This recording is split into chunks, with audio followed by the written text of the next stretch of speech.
প্রতিটি মানুষ জীবন নিয়ে হতাশ। যদি আপনি কাউকে প্রশ্ন করেন, তোমার তো হাত নাই, যদি তোমার হাত থাকতো তাহলে তোমার কেমন লাগতো? সেই অনায়াসে উত্তর দিবে, আমার যদি হাত থাকতো তাহলে কতই না ভালো হতো। যার পা নাই তাকে যদি প্রশ্ন করা হয়, তোমার পা যদি থাকতো তাহলে তোমার কাছে কেমন লাগতো? সে বলবো, আমার যদি পা থাকতো তাহলে আমার কাছে কতই না ভালো লাগতো।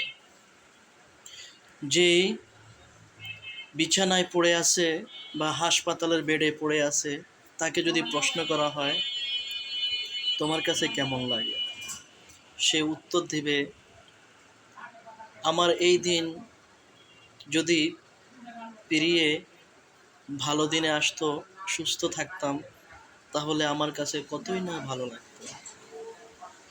যে রাস্তার ফুটপাতে শুয়ে আছে তাকে যদি প্রশ্ন করা হয়, তোমার যদি বাড়িঘর থাকতো তাহলে তোমার কাছে কেমন লাগতো, সে বলতো, আহ, আমার যদি এরকম দালান অট্টালিকা থাকতো তাহলে আজকে মাথা গোছানোর জন্য হলেও ভালো লাগতো। একটা বাচ্চাকে যদি আমরা প্রশ্ন করি, ক্যান্সারের একটা বাচ্চা, আচ্ছা বাবা তুমি বলো, তুমি জীবনে কি হতে চাও? সেই বলবে, আমার জীবনই তো শেষ পর্যায়ে, আমার কাছে ভালো লাগতো যদি আমি সুস্থ থাকতাম। তাই বলবো, আপনি যে সুস্থ আছেন, আপনার হাত আছে, পা আছে, আপনার ঘর আছে, বাড়ি আছে, তাহলে কেন আপনি এত অভিযোগ করবেন? জীবন নিয়ে কেন এত হতাশ? হতাশ হওয়া যাবে না। ইন্নাল্লাহা মাআস সাবিরিন। আল্লাহ পাক রব্বুল আলামিন ধৈর্যশীলের সাথে আছেন। ধৈর্য ধরাই হচ্ছে মহত্বের গুণ। তাই আমি একজন ডাক্তার হিসেবে আপনাকে বলবো, আপনার যে স্বাস্থ্য এখন সুস্থ আছে, আপনার সেই স্বাস্থ্যকে নিয়ে আপনি অবশ্যই আল্লাহর